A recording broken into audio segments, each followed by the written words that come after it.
Occasion ఏదైనా location ఎక్కడైనా తెలుగువారి వేడుక అంటే ఆలివ్ మిఠాయి ఉండాల్సిందే. మిఠాయి అంటే ఆలివ్. అందరికీ నమస్కారం. నేను స్వరూపపట్లపల్లి. Welcome to Suman TV. Kannada, Telugu భాషల్లో బైలింగ్వల్ గా రిలీజ్ అయిన లవ్ ఓటీపీ సినిమాకి మంచి రివ్యూస్ వస్తూ ఉన్నాయి. ముఖ్యంగా ట్రయాంగిల్ లవ్ స్టోరీ, ఇద్దరు అమ్మాయిల మధ్య నలిగిపోయే బాయ్ ఫ్రెండ్, ఫాదర్ ఎమోషన్ తో వచ్చిన ఈ సినిమా తెలుగు వాళ్ళను కూడా ఎంతో బాగా ఆకట్టుకుంటోంది. ప్రస్తుతం నాతో పాటు ఉన్నారు సీనియర్ ఫిల్మ్ జర్నలిస్ట్, క్రిటిక్ ప్రభు గారు. ఆయనతో మాట్లాడదాం. నమస్తే ప్రభు గారు. అనీష్, జాన్విక, ఆరోహి, నారాయణ్ వీళ్ళందరూ కూడా కన్నడ హీరోయిన్లు. వీళ్ళు యాక్ట్ చేసిన లవ్ ఓటీపీ సినిమాకి మాత్రం మంచి రివ్యూస్ అయితే ఫీడ్బ్యాక్ వస్తున్నాయి. మీ అభిప్రాయం ఏంటి? మీరు కూడా చూసారు కదా ఆ సినిమా? బాగుందమ్మా. రీసెంట్గా ఈ ట్రయాంగిల్ లవ్ స్టోరీలు ఏంటంటే గతంలో కొన్ని వందలు చూసుంటాం. చూసినా సరే ఇప్పుడు దీంట్లో అతను డీల్ చేసిన విధానం, డైరెక్టర్ అనీష్, తనే డైరెక్టర్ కమ్ హీరో. తను చాలా బాగా హ్యాండిల్ చేశాడు సినిమాని. ముఖ్యంగా ఫస్ట్ హాఫ్లో తీసినటువంటి ఆ హిలేరియస్ కామెడీని చూస్తుంటే ఎంత నవ్వు వస్తుందో, ఎంత చక్కగా ఈ సీన్స్ కన్సీవ్ చేసుకున్నాడో అంత బాగా చేశాడు. ముఖ్యంగా ప్రేమించటంలో ట్రయాంగిల్ లవ్ అనేటువంటిది ఎప్పుడు కూడాను తనను ప్రేమించేవాళ్ళు, తనను ప్రేమించేవాళ్ళు. తనను ప్రేమించే అమ్మాయితో కథ స్టార్ట్ అవుతుంది. తనను ప్రేమించే అమ్మాయి జాన్విక, ఆరోహి నారాయణ్. ఇతను చాలా తీసుకున్న నేపథ్యం కూడా చాలా వెరైటీగా ఉంటుంది. క్రికెట్ నేపథ్యం, బెంగళూరుకి చెన్నైకి ఇంకా ఆడుతున్నట్టుగా అతను హీరో క్రికెటర్ అనమాట. అయితే ఆ క్రికెట్ నేపథ్యంలో కథ తీసుకొని దాన్ని లవ్తో ఫ్యూజ్ చేసి చెప్పిన విధానం చాలా బాగుంది. ఆ అమ్మాయి ఫస్ట్ ఇతన్ని ప్రేమిస్తుంది. ఇతన్ని ఆటను చూసి ఇతన్ని ప్రేమిస్తే ఇతను కాదనలేడు. కానీ ఆ ప్రేమ విషయం అనేటువంటిది ఇంట్లో వాళ్ళ ఫాదర్కి తెలిసింది అంటే మాత్రం ఫాదర్ మక్కలేరు కదా అంటాడు. కాబట్టి ఆ ఫాదర్కి తెలియదు. అసలు పోనీ తను ఇష్టపడుతుంది, తను ఒక క్రికెటర్ని అభిమానంగా చూస్తుంది అనుకుంటాడు తప్ప అది ఒక లవ్ అనేటువంటిది ఆ అమ్మాయి మాత్రమే అనుకుంటుంది. నేనంటే ఇష్టమా అని అంటపడుతూ ఉంటుంది. రకరకాలుగా ఒక స్వీట్ టార్చర్ ఇది. ఆ స్వీట్ టార్చర్ని అతను కూడా స్వీట్గానే తీసుకుంటాడు. ఓ ఫ్రెండ్షిప్పే కదా, ఒకటికి 4 సార్లు ఫ్రెండ్షిప్పే కదా అని చెక్ చేసుకుంటాడు. అది ఫ్రెండ్షిప్గానే ఉంటుంది, ఫ్రెండ్షిప్గానే డెవలప్ అవుతుంది. కానీ ఆ అమ్మాయి మాత్రం దాన్ని చాలా సీరియస్గా తీసుకుంటుంది. తను ఎక్కడికి వెళ్ళావు, ఏం చేస్తున్నావు అని చెప్పి నైట్ ఫోన్లు చేయటం, నాకు లొకేషన్ పెట్టమంటాం, ఈ విధంగా టార్చర్ అనమాట. ఆ టార్చర్ని కూడా చాలా ఆహ్లాదంగా, చాలా ప్లజెంట్ సీన్స్తో కన్సీవ్ చేసుకున్నాడు. ఇలాంటి సమయంలో ఆ అమ్మాయి గ్రిప్లోకి వెళ్ళిపోయాడు. ఆశగా ఏమి మెదిలినా అమ్మాయి ఎక్కడున్నావు, ఏం చేస్తున్నావు అంటూ టార్చర్ పెడుతుంటే దానికి తను టార్చర్ ఇది అవుతూ ఉంటాడు. ఇది కానీ తనది లవ్ అని మాత్రం తను అనుకోడు. ఇతరులో తను రోజు క్రికెట్ ఆడుతున్నప్పుడు అనుకోకుండా చేతికి గాయం అవుతుంది. చేతికి గాయం అయితే ఆ దగ్గర ట్రీట్ చేయడానికి గ్రౌండ్లోకి పరిగెత్తుకుంటూ వస్తారు కదా. ఆ పరిగెత్తుకుంటూ వచ్చేటప్పుడు ఆ ముందు హెల్పర్తో పాటు వెనక నుంచి ఒక అమ్మాయి వస్తుంటుంది. ఆ అమ్మాయి దగ్గరకు వచ్చిన తర్వాత క్లోజప్లో ఆ అమ్మాయిని చూసి ఆ అమ్మాయి ట్రీట్ చేస్తూ ఉంటుంది. ఆ అమ్మాయిని క్లోజప్లో చూసినప్పుడు she is a lady physiotherapist. Cricket టీంలో ఉండేది ఫిజియోథెరపిస్టులు ఉంటారు కదా, ఆ థెరపిస్ట్ ఆవిడ. ఆ అమ్మాయి వైపు అలా స్ట్రబ్బలాగా చూస్తుంటాడు. చూసేసి ఆ అమ్మాయిని ఫస్ట్ ఇదిలోనే ఇదైపోతాడు. ఆ అమ్మాయికి ఇతను ట్రై చేసుకుంటుంటాడు. ఆ అమ్మాయి ఇతను ట్రై చేస్తుంటే ఇతనేమో ఆ అమ్మాయికి ట్రై చేసుకుంటూ తనతో ఉన్నది నాకు స్నేహం మాత్రమే, I really fall in love with this girl. ఈ క్యారెక్టర్ చేసి జాన్విక. ఆ జాన్వికని ఇతను లవ్ చేస్తుంటాడు. ఇక ఇప్పుడు ఈ ట్రయాంగిల్ లవ్ స్టార్ట్ అవుతుంది. ఎంత హిలేరియస్ సీన్స్ క్రియేట్ చేశాడంటే పొట్ట చెక్కలై నవ్వుతాం. నిజంగా గతంలో ట్రయాంగిల్ లవ్ స్టోరీలు చాలా చూసాం, కానీ ఈ సినిమాలో అతను కన్సీవ్ చేసుకున్న విధానం చాలా బాగుంది. ఇక తర్వాత చివరికి ఏమైంది, ఇప్పుడు ఈ అమ్మాయితోనేమో ఇతను సీరియస్గా లవ్లో ఉంటే, ఆ అమ్మాయి ఏమో ఇతనితో సీరియస్గా లవ్లో ఉంటే ఒకరికి తెలియకుండా ఒకరిని మేనేజ్ చేస్తూ వీడి గొయ్యి ఈడే తవ్వుకుంటాడు అక్కడ. ఆ తవ్వుకున్న సీన్స్ చాలా హిలేరియస్గా ఉంటాయి. ఇప్పుడు అలాగే ఇంకో మంచి ఫ్రెండ్ కూడా ఉంటాడు, వాడితో కామెడీ కూడా చాలా బాగా వర్కౌట్ అవుతుంది. అసలు విషయం ఏంటంటే వీడు ఎందుకు ఇంతగా భయపడుతున్నాడు అంటే వాళ్ళ తండ్రి. ఆ తండ్రి క్యారెక్టర్ చేసింది ఒక పోలీస్ ఆఫీసర్, అతను సిఐ. ఆ క్యారెక్టర్ చేసింది మన రాజీవ్ కనకాల. ఎంత అద్భుతమైన క్యారెక్టర్ అంటే రాజీవ్ కనకాలకి the best of his career అని చెప్పొచ్చు అనమాట. ప్రేమ పేరు కానీ ఇట్లాంటి ఎదవేషాలు వేస్తే కొడుకుని కూడా లోపలేసి కుమ్మిదులు పెడతాడు. ఏదో ఒక చిన్న తప్పు చేశాడని చెప్పి కొడుకునే లోపలేసి కుమ్మిదులు పెడతాడు అనమాట. అలాంటి ఒక ఆఫీసర్ అతను. ప్రేమ అంటే అసలు ఇదని. అలాంటి తండ్రి దగ్గర నుంచి తప్పించుకుంటూ, ఇద్దరు లవర్స్ నుంచి తప్పించుకుంటూ అతను పడ్డ టార్చర్ ఏంటి, ఫైనల్గా ఏం జరిగింది. This is the story of love OTP. OTP అంటే over pressure torture. OTP over torture pressure అంటే అది. ఒక గర్ల్ ఫ్రెండ్ ని మెయింటైన్ చేయడమే కష్టం. అలాంటిది ఇద్దరు గర్ల్ ఫ్రెండ్ ని మెయింటైన్ చేయడం అంటే చిన్న విషయం. అది ఎలా నాకు గుర్తుకొచ్చిందంటే, ఏ సీన్ గుర్తుకొచ్చిందంటే మన్మధుడు సినిమాలో నాగార్జున అడుగుతాడు కదా, ఆవిడ నువ్వు ప్రేమించావు, ఆవిడ ముందు ఆవిడ ప్రేమించింది, తర్వాత నేను ప్రేమించాల్సి వచ్చింది. ఆ విధంగా ఈ అమ్మాయి ప్రేమించింది కాబట్టి అతను ప్రేమించలేదు కానీ ప్రేమింపబడ్డాడు, భయంకరంగా ప్రేమించబడ్డాడు. అంత టార్చర్ పెడుతుంది ఆ అమ్మాయి. పోనీ ఆ అమ్మాయి బ్యాడ్ గర్ల్ అంటే ఏం లేదు, రియల్ అతని పట్ల విపరీతమైన పొసెసివ్నెస్. ఆ పొసెసివ్నెస్ అనేటువంటి దాన్ని తీసుకొని అల్లుకున్న కథ కానీ తీసుకున్న విధానం చాలా బాగుంది. క్లైమాక్స్ ఏంటో కూడా చెప్పండి. ఎందుకు అంటే ఇంకా మొత్తం శుభం కార్డు పడుతుంది అన్న టైంలో బాధాకరమైన క్లైమాక్స్ ఇచ్చారు అని కూడా దాని మీద ఒక డిస్కషన్ నడుస్తుంది. మీరు చెప్తే వినాలని ఉంది. క్లైమాక్స్ అనేటువంటిది ఏం చేయాలో అతని పాత్రలో అతనికే కన్ఫ్యూజన్, విపరీతం కన్ఫ్యూజన్. ఆ కన్ఫ్యూజన్ కాస్త ప్రేక్షకులకు కూడా వదిలిపెట్టాడు. చివరికి అతను ఎవరితో ఇదయ్యాడు అనేటువంటిది తర్వాత ఈ అమ్మాయి వాళ్ళ ఫస్ట్ తనను ప్రేమించినటువంటి అమ్మాయి మనల్ని ప్రేమించిన దానికంటే మనల్ని ప్రేమించే వాళ్ళు కావాలనేటువంటిది ఒక సూత్రం ఉంది కదా. ఆ సూత్రం ప్రకారం ఒక అమ్మాయి వైపే తన క్లైమాక్స్లో ఇది అవ్వటం అనేటువంటి జరిగింది.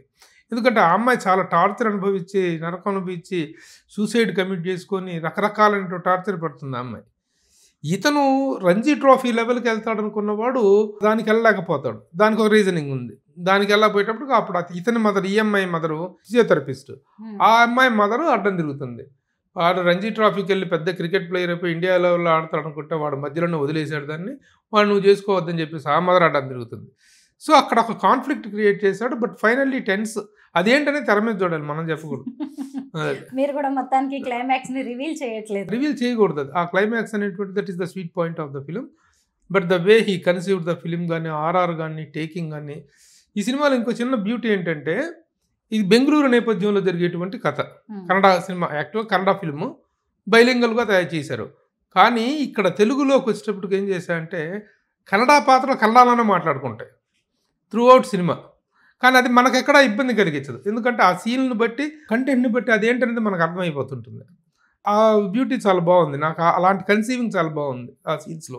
నేను అదే అడగాలనుకున్నాను అనమాట. అంటే ముందుగా ఈ సినిమాని కన్నడలో తీసి ఆ తర్వాత తెలుగులోకి డబ్బింగ్ చేశారు. చాలా డైలాగ్స్ కూడా కన్నడలోనే ఉన్నాయి. సినిమా అంతా కూడా బెంగళూరులోనే నడుస్తుంది. Simultaneous making, bilingual movie, bilingual గా చేశారు. It's not a dubbing version, bilingual version అయినప్పటికీ కూడా ఆ కన్నడ సీన్స్ ని, కన్నడ బెంగళూరు నేపథ్యం కాబట్టి ఆ నేపథ్యాన్ని అలా చక్కగా వాడాడు. అది చాలా ఇదిగా అనిపించింది. ఆ పాత్రలు కన్నడలో మాట్లాడుకున్నా కూడా మనకు అర్థం కాదంటే ఉండదు. అలా కన్సీవ్ చేసుకున్నాడు. The director and the hero ఒకటే తను, అనీష్, చాలా చక్కగా డీల్ చేశాడమ్మా. ఒక ఇన్నోసెంట్, ఒక ఇద్దరి మధ్య క్రష్ అయిపోయే ఒక లవరు, అటు తండ్రికి భయపడేటువంటి కొడుకు, ఇద్దరు లవర్స్ మధ్య నలిగిపోయేటువంటి. ఎందుకంటే ఇలాంటి మనం చాలా సినిమాలు చూసాం. ఇద్దరి మధ్య భర్త మగవాడిని నలిగిపోయేటువంటి, ఏమండే ఆవిడొచ్చింది మొదలుకొని ఆ రోజుల్లో చాలా సినిమాలు, జగత్ బాబు గారు కానీ, సోహన్ బాబు గారు, వీళ్ళందరూ చేసే సినిమాలు ఇలాంటి ట్రయాంగిల్ లవ్ స్టోరీసే. వాటిని ఇతను డీల్ చేసిన విధానం ఇంకొంచెం కొత్తగా ఉంది. It's really good. Love OTP సినిమాలో ప్లస్ ఏమనిపించింది మీకు, మైనస్ ఏంటి? ప్లస్ అంటే ఫస్ట్ హాఫ్లో అతను చేసుకున్న సీన్స్ కన్సీవింగ్ అదిరిపోయినాయి. అసలు ఆర్టిస్టుల సెలక్షన్ కానీ, వాళ్ళ మీద కన్సీవ్ చేసుకున్న సీన్స్ చాలా బాగున్నాయి. చాలా హిలేరియస్గా ఉంది సినిమా. చూస్తున్నసేపు కూడాను, ముఖ్యంగా కెమెరా వర్క్, ఆర్ఆర్, ఇవి సినిమాని దర్శకుడు ఎంత గొప్పగా కథను తయారు చేసుకున్నప్పటికీ కూడాను దాని ప్రజెంటేషన్ అనేటువంటిది ఆల్సో వెరీ వెరీ ఇంపార్టెంట్. ఆ ప్రజెంటేషన్ పాయింట్ ఆఫ్ వ్యూలో ఇతను ఎంత చక్కని సీన్స్ తయారు చేసుకున్నాడో దానికి తగినటువంటి ఆర్ఆర్ను camera very very beautiful, very నైస్గా అనిపించింది. సినిమా చూస్తున్నంతసేపు ప్లెజెంట్గా అనిపించింది. అది ఫస్ట్ హాఫ్లో. ఇక ఆర్టిస్టుల పర్ఫార్మెన్స్, అందరి పర్ఫార్మెన్స్, ముఖ్యంగా రాజీవ్ కనకాలకు లైఫ్ టైం బెస్ట్. 2 భాషల్లో కూడా అతనికి మంచి టర్నింగ్ వచ్చింది. ఈ మధ్య రాజీవ్ కనకాల చేసిన పాత్రలన్నీ మనం చూస్తున్నాం. చాలా సినిమాల్లో చాలా మంచి మంచి, ఇప్పుడు మన ఈ మధ్య వచ్చినటువంటి ఈటీవీ వాళ్ళ విన్లో వచ్చినటువంటి లిటిల్ హార్ట్స్, దాంట్లో కూడాను లిటిల్ హార్ట్స్ అది ఒక వెబ్ సిరీస్ వచ్చింది, సినిమా ఒకటి చాలా బాగా ఇది వచ్చింది, తనకి మంచి పేరు వచ్చింది. అలాగే ఇప్పుడు దీంట్లో కూడా చాలా మంచిది. ఇప్పుడు మనకి క్యారెక్టర్ యాక్టర్లకి ఒక వ్యాక్యూమ్ ఉంది. మంచి మంచి ఫాదర్ క్యారెక్టర్లు చేసేటువంటి క్యారెక్టర్స్కి ఒక వ్యాక్యూమ్ ఉంది. ఆ వ్యాక్యూమ్లో కరెక్ట్గా రాజీవ్ కనకాల కరెక్ట్గా సెప్ట్ అవుతాడు అనేటువంటి కాన్ఫిడెన్స్ వచ్చినటువంటి సినిమా ఇది. మిగతా ఆర్టిస్టులు కూడా, అమ్మాయిలు కూడా చాలా చక్కగా ఉన్నారు, చాలా బాగా నటించారు. Everybody did a very good job. ఆ ఫ్రెండ్ క్యారెక్టర్ వేసిన అతను కానీ, మిగతా ప్రతి పాత్ర కూడాను ఒక పర్పస్ఫుల్గా చక్కని, ప్రతి క్యారెక్టర్కి ఒక క్యారెక్టర్ ఉంది, అలాంటి ఒక పర్పస్ఫుల్గా ఉంది. ఇక మైనస్ పాయింట్గా చెప్పుకుంటే సెకండ్ హాఫ్లో చిన్న డ్రాగ్ ఉన్నటువంటి మాట వాస్తవం. సెకండ్ హాఫ్లో ఎటు వెళ్తున్నాడో, ఏం చేస్తున్నాడో ఏంటో, అసలు ఏం జరుగుతుంది అనేటువంటి దాని మీద కొన్ని బ్యాక్గ్రౌండ్ సాంగ్స్, వాటిలో కొంచెం నిక్ ఆఫ్ మూమెంట్లో చిన్న స్లో పేస్ అనేటువంటిది నడుస్తుంది. అదొక్కటి తప్పిస్తే the entire film is very entertaining, watch worthy film. Songs ఎలా అనిపించాయి మీకు? సాంగ్స్ చాలా బాగున్నాయి. The music is very good. Kannada music director ఎవరో మనకు పరిచయం లేదు. చాలా బాగా చేశారు. అంటే ఒక బైలింగ్వల్ సినిమా వస్తున్నప్పుడు ఒక కన్నడ డబ్బింగ్ సినిమా చూస్తున్నాం అనేటువంటి ఫీలింగ్, ఆ కన్నడ డైలాగ్స్ ఉన్నప్పటికీ కూడాను ఒక డబ్బింగ్ ఫీలింగ్ లేకుండా ఒరిజినల్గా తను చెప్పుకున్న కంటెంట్ని తాలూకు వెయిట్ ఏంటి అనేటువంటిది కరెక్ట్గా ఆ ఫీల్ని తెలుగులో కూడాను చక్కగా మెయింటైన్ చేయగలిగారు. మొత్తం మీద లవ్ ఓటీపీ సినిమా గురించి మీరు ఇచ్చిన రివ్యూ చూసిన తర్వాత నాకు కూడా చూడాలనిపిస్తుంది. నేను కూడా ప్లాన్ చేసుకుంటాను డెఫినెట్లీ. ఎందుకంటే ఇప్పుడు సరదాగా ఎలాంటి సభ్యకరణ సన్నివేశాలు కానీ అంటూ వర్డ్స్ ఇది కానీ ఎలాంటివి లేవు. ఆ క్రికెట్ నేపథ్యాన్ని వాడుకున్న విధానం చాలా బాగుంది. అలాంటి ఒక స్క్రిప్ట్ని కన్సీవ్ చేసుకోవడానికి దర్శకుడు పడే తపన అనేటువంటిది that is to be appreciated అమ్మా. ఎంతగా హోంవర్క్ చేస్తేనో అలాంటి సీన్స్ కానీ అలాంటి కన్సీవింగ్ అనేటువంటిది రాదు. చాలా చక్కగా కన్సీవ్ చేసుకున్నాడు డైరెక్టర్. ఆయన డైరెక్టర్ కమ్ హీరో తనే కావటం అనేటువంటిది ఇక్కడ మనం అప్రిషియేట్ చేసిన ప్రొడ్యూసర్ని కూడా. ఇలాంటి సినిమాలకి ఏంటంటే చివరి దాకా వచ్చేదాకా కూడా ఎలా వస్తుందో ఏం జరుగుతుందో తెలియనటువంటి జడ్జిమెంట్ రాదు. కేవలం డైరెక్టర్ మీద ఉండేటువంటి కాన్ఫిడెన్స్తో మాత్రమే ప్రొడ్యూసర్ ఇన్వెస్ట్ చేయగలుగుతాడు. అలా ఆ డైరెక్టర్ మీద కాన్ఫిడెన్స్తో అసలు మధ్యలో ఆపేద్దాం అనుకున్నాడంట ఆ ప్రొడ్యూసర్. ఈ సినిమా వద్దు ఇక ఆపేద్దాం అనుకున్నాడు. కానీ కాపీ చూసిన తర్వాత కొంత రషెస్ చూసిన తర్వాత బాగా తీస్తున్నాడు ఇతను. సరే లాభమో నష్టమో మనం విల్ ప్రొసీడ్ అని చెప్పేసి నిర్మాతకు కాన్ఫిడెన్స్ వచ్చి తనే ముందుకు వెళ్ళటం అనేటువంటిది ఈ సినిమాలో డైరెక్టర్ అనిష్ సాధించినటువంటి ఫస్ట్ సక్సెస్. ఎందుకంటే డైరెక్టర్ అనేవాడు ఆ కాన్ఫిడెన్స్ని ప్రొడ్యూసర్కి ఇవ్వగలగాలి. సినిమా తీస్తున్నంతకాలం ప్రొడ్యూసర్ టార్చర్ పడుతూ ఉండేటువంటిది కరెక్ట్ కాదు. కానీ సినిమా ఒక కాపీ చూసుకున్న తర్వాత ఒక వెర్షన్ చూసుకున్న తర్వాత నిర్మాతకు కాన్ఫిడెన్స్ని ఇవ్వగలగటం అనేది director success. So in every aspect the film is watch worthy. మొత్తానికి కంటెంట్ బాగుంటే చాలు, కట్అవుట్ అక్కర్లేదని ఈ సినిమా కూడా అంతే. అంటే అతను పెద్ద హీరో ఏం కాదు, అక్కడ పెద్ద సీజన్ హీరో ఏం కాదు. కానీ ఈ సినిమా తర్వాత అతనికి మంచి భవిష్యత్తు ఉండే అవకాశం అయితే ఉంది. అదే content is important, not content అనేటువంటిది దాంట్లో కనుక చెప్పిన దాంట్లో కనుక కన్విన్సింగ్గా ఉన్నట్లయితే the film will definitely fetch అనేటువంటి దానికి this is the latest example. అయితే సినిమాకి మోరల్ సక్సెస్ అనేటువంటిది important. The same time financial success is also important. ఫైనాన్షియల్గా సక్సెస్ కాకపోవటానికి 100 రీజన్స్ ఉండొచ్చు. రకరకాల కాంపిటీషన్ సినిమాలు ఒకేసారి ఎన్ని సినిమాలు రిలీజ్ అయినాయి. నిన్న 14వ తారీఖున దాదాపు 10-12 సినిమాలు రిలీజ్ అయినాయి. వాటన్నిటి కాంపిటీషన్స్లో నుంచి చూసుకుంటే ఫైనాన్షియల్ రిజల్ట్ ఎలా ఉంటుంది, థియేట్రికల్ రన్ ఎలా ఉంటుంది అనేటువంటిది చెప్పలేం. But such films will pay much in ఓటీటీలో సినిమాకి మంచి సక్సెస్ వస్తుంది. థియేటర్గా కూడా మంచి టాక్ స్ప్రెడ్ అవుతుంది. Have to see, wait and see. బాగుంది. మీరు కూడా సినిమాకి మంచి రివ్యూ ఇచ్చేశారు. ఇంతకీ రేటింగ్ ఎంత ఇస్తారు?